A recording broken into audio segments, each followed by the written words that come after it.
Something called the Danish twin study established that only about 10% of how long the average person lives within certain biological limits is dictated by our genes. The other 90% is dictated by our lifestyle. So the premise of Blue Zone is if we can find the optimal lifestyle of longevity, we can come up with a de facto formula for longevity. But if you ask the average American what the optimal formula of longevity is, they probably couldn't tell you. They've probably heard of the South Beach diet or the Atkins diet, and you have the USDA food pyramid. There's what Oprah tells us. There's what Dr. Oz tells us. The fact of the matter is there's a lot of confusion around what really helps us live longer, better. Should you be running marathons or doing yoga? Should you eat organic meats or should you be eating tofu? When it comes to supplements, should you be taking them? How about these hormones or resveratrol? And does purpose play into it? Spirituality, and how about how we socialize? Well, our approach to finding longevity was to team up with National Geographic and the National Institute on Aging to find the 4 demographically confirmed areas that are geographically defined, and then bring a team of experts in there to methodically go through exactly what these people do to distill down the cross-cultural distillation. And at the end of this, I'm going to tell you what that distillation is. But first, I'd like to debunk some common myths when it comes to longevity. And the first myth is if you try really hard, you can live to be 100. False. The problem is only about 1 out of 5,000 people in America live to be 100. Your chances are very low. Even though it's the fastest growing demographic in America, it's hard to reach 100. The problem is that we are not programmed for longevity. We are programmed for something called procreative success. I love that word. It reminds me of my college days. Biologists term procreative success to mean the age where you have children and then another generation, the age when your children have children. After that, the effect of evolution completely dissipates. If you're a mammal, if you're a rat or an elephant or a human in between, it's the same story. So to make it to age 100, you not only have to have had a very good lifestyle, you also have to have won the genetic lottery. The second myth is there are treatments that can help slow, reverse, or even stop aging. False. When you think of it, there's 99 things that can age us. Deprive your brain of oxygen for just a few minutes, those brain cells die, they never come back. Play tennis too hard on your knees, ruin your cartilage, that cartilage never comes back. Our arteries can clog, our brains can gunk up with plaque, and we can get Alzheimer's. There's just too many things to go wrong. Our bodies have 35 trillion cells. Trillion with the T, we're talking national debt numbers here. Those cells turn themselves over once every 8 years, and every time they turn themselves over, there's some damage. And that damage builds up, and it builds up exponentially.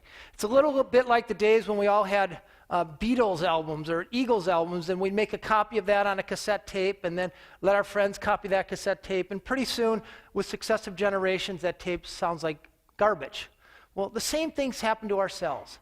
That's why a 65-year-old person is aging at a rate of about 125 times faster than a 12-year-old person.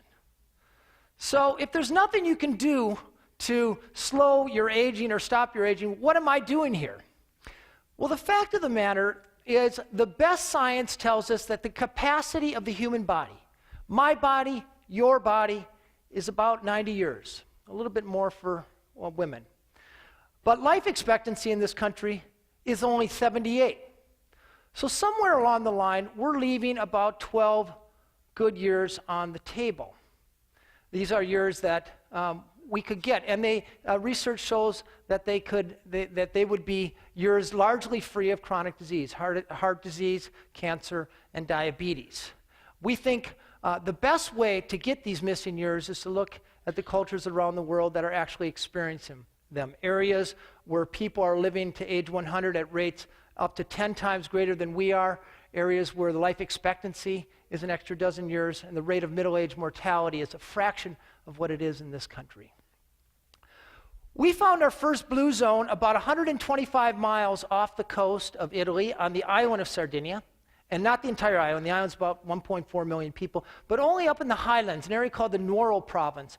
And here we have this area where men live the longest, about 10 times more centenarians than we have here in America. And this is a place where people not only reach age 100, they do so with extraordinary vigor. Places where 102-year-olds still ride their bike to work, chop wood, and can beat a guy 60 years younger than them. Their history actually goes back to about the time of Christ. It's actually a Bronze Age culture that's been isolated. Because the land is so infertile, they're largely shepherds, which occasions regular low-intensity physical activity. Their diet is mostly plant-based, accentuated with foods that they can carry into the fields. They came up with an unleavened whole wheat bread called nota musica, made out of durum wheat, a type of cheese made from grass-fed animals, so it's hot. The cheese is high in omega-3 fatty acids instead of omega-6 fatty acids from corn-fed animals, and a type of wine that has 3 times the level of polyphenols than any known wine in the world. It's called Cananao. But the real secret, I think, lies more in the way that they organize their society, and one of the most salient elements of the Sardinian society is how they treat older people. You ever notice here in America, social equity seems to peak at about age 24? Just look at the advertisements. Here in Sardinia, the older you get, the more equity you have, the more wisdom you're celebrated for. You go into the bars in Sardinia, instead of seeing the Sports Illustrated swimsuit calendar, you see the Centenarian of the Month calendar. This, as it turns out, is not only good for your aging parents to keep them close to the family. It imparts about 4 to 6 years of extra life expectancy. Research shows it's also good for the children of those families who have lower rates of mortality and lower rates of disease. That's called the grandmother effect.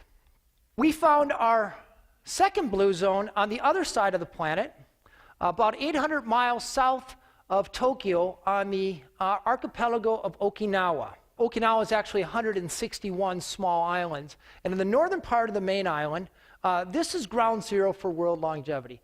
This is a place where the oldest living female population is found. It's a place where people have the longest disability-free life expectancy in the world. They have what we want. They live a long time and tend to die in their sleep very quickly. And often, I can tell you, after sex. They live about 7 good years longer than the average American, 5 times as many centenarians as we have in America, 1/5 the rate of colon and breast cancer, big killers here in America, and 1/6 the rate of cardiovascular disease. And the fact that this culture has yielded these numbers suggests strongly they have something to teach us. What do? Once again, a plant-based diet, full of vegetables with lots of color in them, and they eat about 8 times as much tofu as Americans do. More significant than what they eat is how they eat it. They have all kinds of little strategies to keep from overeating, which, as you know, is a big problem here in America. A few of the strategies we observe, they eat off of smaller plates, so they tend to eat fewer calories at every sitting. Instead of serving family style, where you can sort of mindlessly eat as you're talking, they serve at the counter, put the food away, and then bring it to the table. They also have a 3,000-year-old adage, which I think is the greatest sort of diet suggestion ever invented. It was invented by Confucius. And that diet is known as the Hara Hachi Bu diet. It's simply a little saying these people say before their meal to remind them to stop eating when their stomach is 20% full. It takes about a half hour for that full feeling to travel from your belly to your brain. And by remembering to stop at 80%, it helps keep you from doing that very thing. But like Sardinia, Okinawa has a few social constructs that we can associate with longevity. We know that isolation kills. 15 years ago, the average American had 3 good friends. We're down to 1.5 right now. If you were lucky enough to be born in Okinawa, you were born into a system where you automatically have a half a dozen friends with whom you travel through life. They call it a moai. And if you're in a moai, you're expected to share the bounty if you encounter luck. And if things go bad, a child gets sick, a parent dies, you always have somebody who has your back. This particular moai, these 5 ladies have been together for 97 years. Their average age is 102. Typically in America, we've divided our adult life up into 2 sections. There's our work life, where we're productive, and then one day, boom, we retire. And typically that is meant retiring to the easy chair or going down to Arizona to play golf. In the Okinawan language, there's not even a word for retirement. Instead, there's one word that imbues your entire life, and that word is ikigai. And roughly translated, it means the reason for which you wake up in the morning. And for this 102-year-old karate master, his ikigai was carrying forth this martial art.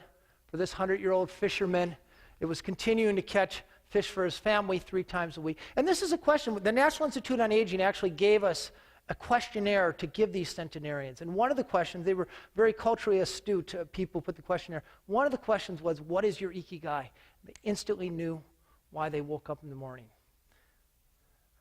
For this 102-year-old woman, her ikigai was simply her great-great-great-granddaughter. 2 girls separated in age by 101 and a half years. And I asked her what it felt like to hold a great-great-great-granddaughter, and she put her head back and she said, it feels like leaping into heaven. I thought that was a wonderful thought. My editor at Geographic wanted me to find America's blue zone, and for a while we looked on the prairies of Minnesota, where actually there's a very high proportion of centenarians, but that's because all the young people left. So we turned to the data again, and we found America's longest-lived population among the Seventh-day Adventists concentrated in and around Loma Linda, California. Adventists are conservative Methodists. They celebrate their Sabbath from sunset on Friday till sunset on Saturday, a 24-hour sanctuary in time, they call it.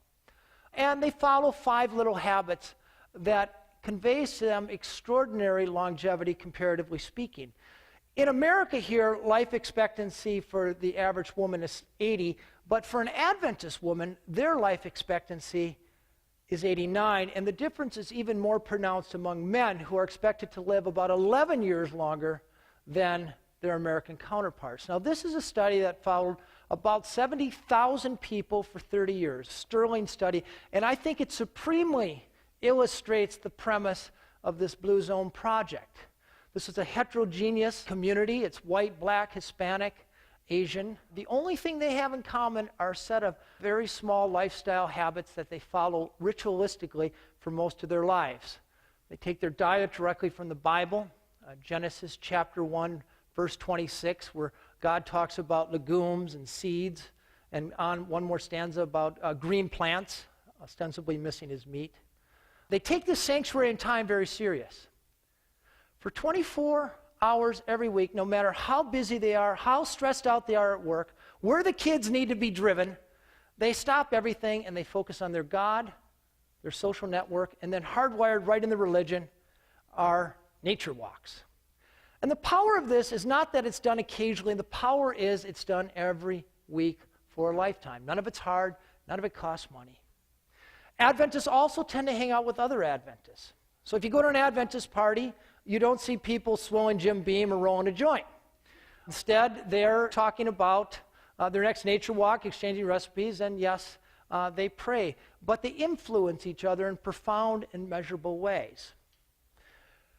This is a culture that has yielded Ellsworth Wareham. Ellsworth Wareham is 97 years old. He's a multimillionaire. Yet when a contractor wanted $6,000 to build a privacy fence, he said, for that kind of money, I'll do it myself. So for the next 3 days, he was out shoveling cement and hauling poles around. And predictably, perhaps, on the 4th day, he ended up in the operating room. But not as the guy on the table, the guy doing open heart surgery. At 97, he still does 20 open heart surgeries every month. Ed Rawlings, 103 years old now, an active cowboy, starts his morning with the swim, and on the weekends he likes to put on the boards, draw up rooster tails. And then Marge DeTon. Marge is 104. Her grandson actually lives in the Twin Cities here. She starts her day with lifting weights. She rides her bicycle. And then she gets in a root beer-colored 1994 Cadillac Seville and tears down the San Bernardino Freeway, where she still volunteers for 7 different organizations. I've been on 19 hardcore expeditions. I'm probably the only person you'll ever meet who rode his bicycle across the Sahara Desert without sunscreen. But I'll tell you, there was no adventure more harrowing than riding shotgun with Marge Chaton. A stranger's a friend I haven't met yet, she would say to me. So, what are the common denominators in these 3 cultures? What are the things that they all do? And we managed to boil it down to 9. In fact, we've done 2 more Blue Zone expeditions since this, and these common denominators hold true. And the first one, and I'm about to utter a heresy here, none of them exercise, at least the way we think of exercise. Instead, they set up their lives so that they're constantly nudged into physical activity. These 100-year-old Okinawan women are getting up and down off the ground. They sit on the floor 30 or 40 times a day. The Sardinians live in vertical houses, up and down the stairs. Every trip to the store or to church or to the friend's house occasions a walk. They don't have any conveniences. There's not a button to push to do yard work or housework. If they want to mix up a cake, they're doing it by hand. That's physical activity. That burns calories just as much as going on the treadmill does. When they do intentional physical activity, it's things they enjoy. They tend to walk, the only proven way to stave off cognitive decline, and they all tend to have a garden. They know how to set up their life in the right way so they have the right outlook. Each of these cultures take time to downshift. The Sardinians pray, the Seventh-day Adventists pray, the Okinawans have this ancestor veneration. But when you're in a hurry or stressed out, that triggers something called the inflammatory response, which is associated with everything from Alzheimer's disease to cardiovascular disease. When you slow down for 15 minutes a day, you turn that inflammatory state into a more anti-inflammatory state. They have vocabulary for sense of purpose, ikigai, like the Okinawans. You know, the 2 most dangerous years in your life are the year you're born because of infant mortality and the year you retire. These people know their sense of purpose and they activate it in their life. That's worth about 7 years of extra life expectancy. There's no longevity diet. Instead, these people drink a little bit every day, not a hard sell to the American population. They tend to eat a plant-based diet. Doesn't mean they don't eat meat, but lots of beans and nuts. And they have strategies to keep from overeating, little things that nudge them away from the table at the right time. And then the foundation of all this is how they connect. They put their families first, take care of their children and their aging parents. They all tend to belong to a faith-based community, which is worth between 4 and 14 extra years of life expectancy if you do it 4 times a month. And the biggest thing here is they also belong to the right tribe. They were either born into or they proactively surrounded themselves with the right people. We know from the Framingham studies that if your 3 best friends are obese, there's a 50% better chance that you'll be overweight. So if you hang out with unhealthy people, that's going to have a measurable impact over time. Instead, if your friend's idea of recreation is physical activity, bowling or playing hockey or biking or gardening, if your friends drink a little but not too much, and they eat right, and they're engaged, and they're trusting and trustworthy, that is going to have the biggest impact over time. Diets don't work. No diet in the history of the world has ever worked for more than 2% of the population. Exercise programs usually start in January. They're usually done by October. When it comes to longevity, there is no short-term fix in a pill or anything else. But when you think about it, your friends are long-term adventures, and therefore perhaps the most significant thing you can do to add more years to your life and life to your years. Thank you very much.